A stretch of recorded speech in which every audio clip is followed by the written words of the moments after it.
This is Michael Poulsen of Volbeat. You're rocking out to 101 The Riff. Hey guys, Meltdown here, getting ready for the big showtime with Volbeat, Avenged Sevenfold, and Metallica. And Michael's been kind enough from Volbeat to join us. I was just telling him, I just talked to him a month and a half ago. So what's changed in a month and a half, huh? I got a shower. That's it. But you still got a Triple G shirt on. Yeah, same clothes, Yeah. pretty much the same. I heard you got about 80 of them. Is that true? I don't know, about 80, but maybe 20. Yeah, 20. There you go. So is your girlfriend and your daughter out here on tour with you, or is Dave still back in Denmark?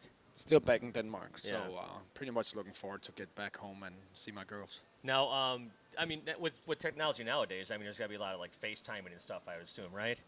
Yeah, definitely. Every day, a lot of FaceTime and pictures and small videos. Yeah, I remember talking to you at Rock on the Range. You told me the crazy story about leaving the tour and then coming back, and it seems like since then, like Sinister Gates has had a kid. I think there's a couple other kids that were born. Right? It's like this trend going on this tour, apparently. It's the baby tour, I tell you. Yeah. So. So how's things going out here? I see that you got I saw the stage, and I saw your boxing ring motif around there. How's things been going opening up for the shows? Really good. We love the new production.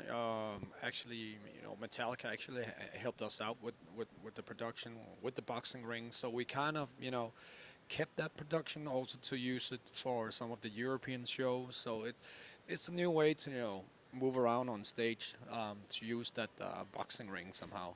Yeah, and it's cool because a lot of times these bands won't give you the ego ramps to use, but you can use them out there today, can't you? Oh yeah, totally. Yeah, Yeah, everything. yeah. And it's fun. It kind of gets you out of your comfortable zone on stage. It takes a couple of shows to time everything, but when you're there, it's great fun.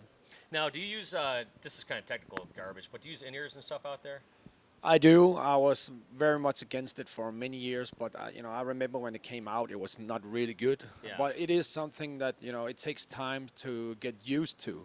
But when you get used to it, it's a blessing because you spare a lot of power in your throat. Oh, okay. Yeah. So and I mostly do it because I can spare my throat a little bit, when we're touring, and it's definitely working. Well, I ask you about that because it's like when you're out of there in those big ego ramps, and people may not realize this, that the music's coming out a little bit behind. You know what I'm saying? It could be like that kind of issue too, and I guess it would help you to stay in time with the band Oh, yeah. and everything like that. Definitely, because you wouldn't be able to, without in-ears and going all the way out there, there's no way you would be able to play a show because, as you said, there's a huge delay. Yeah. So you have to turn up your belt pack, which controls all the things up to your in-ears, to turn up loud to be able to perform out there in the front. Yeah, that's like when I saw Metallica with Guns N' Roses back in 1992. It's almost exactly 25 years ago to the day, and Slash and all them guys are up there in those big stages all over the place. They didn't have that luxury back then, so it's kind of it's kind of a great invention. Yeah, that's a great challenge in it, and when you touring as much as Metallica does and Volbeat does, it's great to be able to do something special for the fans that they haven't seen before. You can tour a couple of years with the same production, and that's fine.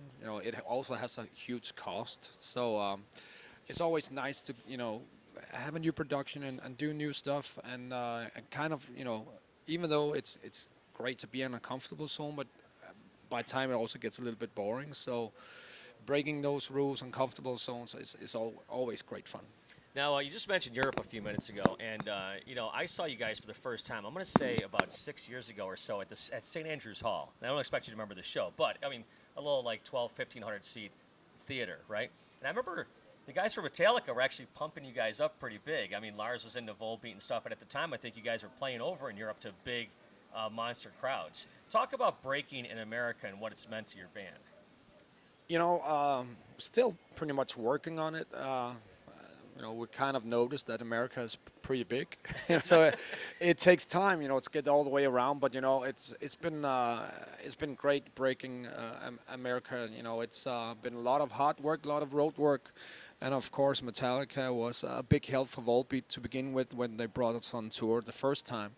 We've been on tour with Metallica a couple of times here in the U.S., and we're always good to follow up those shows the year after. Come back to same cities and stuff like that. You have to continue coming back, and we've been very lucky that the radio station really digs what Volbeat is doing, and we have a really great followers of fans here in America who are now troopers in the Volbeat camp. So I'm very very proud and satisfied how our career is forming here in the U.S. Because it takes time, but it definitely worked. But every time we come back, we're playing bigger venues and the ticket sales are getting better every time. So I'm not complaining. Yeah, it's definitely not an overnight sensation. No, we didn't win any competition at Right, all. exactly. It's hard work. It's hard road work. We all been our back in the days in our cold 9-seaters without any heat or food or anything. Come home with no money at all. This kind of work is for some people and for others really not. So you have to dedicate yourself to the road, and that's what we've been doing for many years now. We're also touring in different other bands before we were playing in Volbeat. So we've been around since the tape trading days. In different constellations of bands. So we were pretty much there when, as I said, when we had Underground magazine and we were tape trading, no internet. You have to promote yourself very differently. So I'm proud of that. We're finally at a place in our career in Europe and America where we're doing really good, and we can only thank ourselves and the people behind us for some hard work. Yeah, the people behind you, your parents and your upbringing. I know your parents are big music fans. That's where you got your musical chops. If you could name some albums that really crafted your musical taste, what would they be? Some what? Some albums. Some albums. There's a lot of albums from the 50s and 60s. Right. Not only Elvis Presley and Johnny Cash, but a lot of artists who was also standing in the shadow of the legendary performers. But you know, uh, definitely bands like Black Sabbath and Dio, Rainbow. If we talk heavy stuff, Metallica, Slayer, Iron Maiden. Um, but I also had a career before Volbeat playing death metal. Right. So and I'm still very much into death metal. So What was the name of your death metal band? Dominus. Okay, yeah. Yeah. And I'm still in very good contact with a lot of death metal bands these days.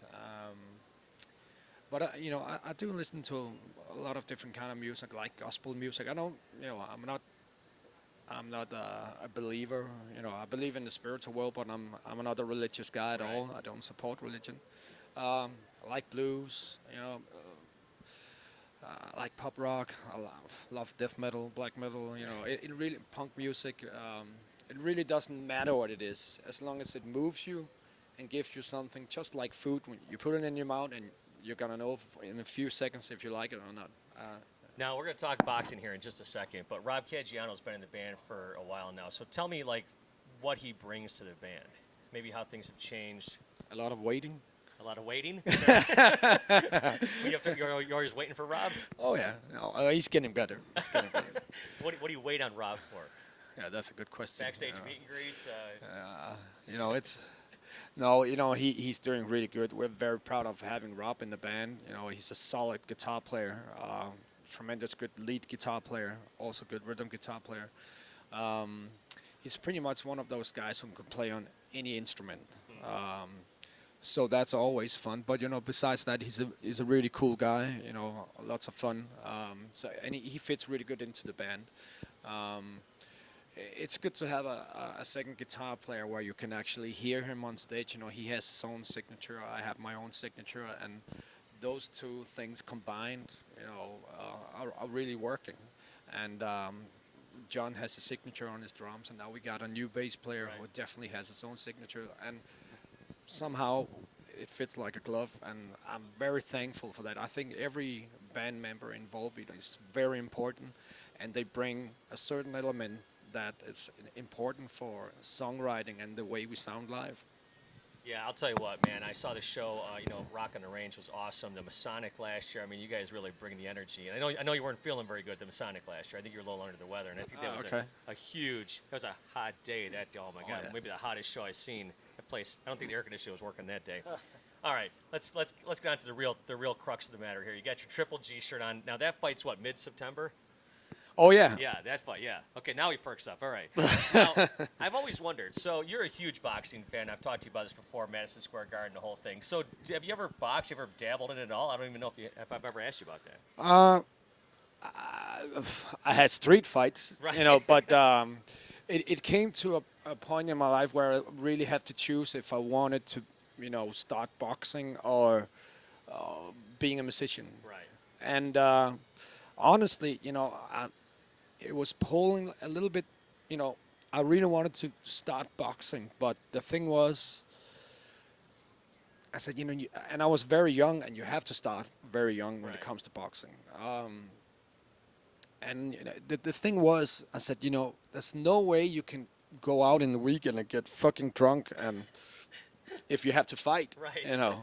But you can pretty much still do that if you just want to play rock and roll music. Every day. Right. Let me tell you this: we've been there, done that, and that's not how it works these days. We're getting older, and we definitely feel the, the. Yeah, I think you told me one time you're like in bed at like 11. Yeah, or so, like, we're what? we're so boring now. We like it's not even fun. We're kind of like the Golden Girls. We're so. The Golden Girls of rock and roll. There you go. We you need to take care of yourself when you're touring as much as we do. So I choose music, but you know I- I'm so fascinated by boxing. My father was no fighter, and been studying boxing for many years. Been training with Mikkel Kessler. He got me in really good shape. I'm traveling around the world to see big fights when I'm home. I'm in good contact with a lot of fighters. Um, and yeah, I do read more about boxing than I read about music. Is that right? Yeah. So it is a little bit crazy, yeah. So I'll tell you what. Final question here for you before they cut us And off. yeah, Triple G will win against Canelo. No, Okay, yeah. there you go. That's September 18th, I think. So 9 rounds. 9 rounds. Yeah, that's it. All right. Well, make a prediction for Mayweather McGregor. That's not a fight. That's Well, just, well, it's going to be a fight, that- but that- McGregor says he's going to knock him out in 4. I hope so, but You hope so, really? yeah, I'm not a fan of Mayweather. It's He seems to dance a lot.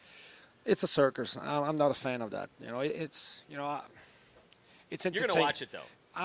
I'm not gonna buy it, but I definitely, we have a huge show the same day Oh, okay. in Denmark. 47,000 people. Wow. That's what I'm gonna concentrate about, and then I can watch the circus afterwards. All right. So the 47,000, then the circus. That's how it's going to work that day. Yeah. All right. Well, Michael, thanks so much for your time. It's always great to see you. Thanks for the Thank rock you. and roll. New stuff in the future. Yeah, we're working on new stuff this very moment. I think we have maybe close to 5 songs that we can almost play. Really? And if Rob shows up and we don't have to wait for him, he can play the songs too. Yeah, so we are working on new songs, and it's taking shape, and I'm very very proud of it so far. So let's see what's going on next year. All right. There you go. Michael from Volbeat right here on WRIF.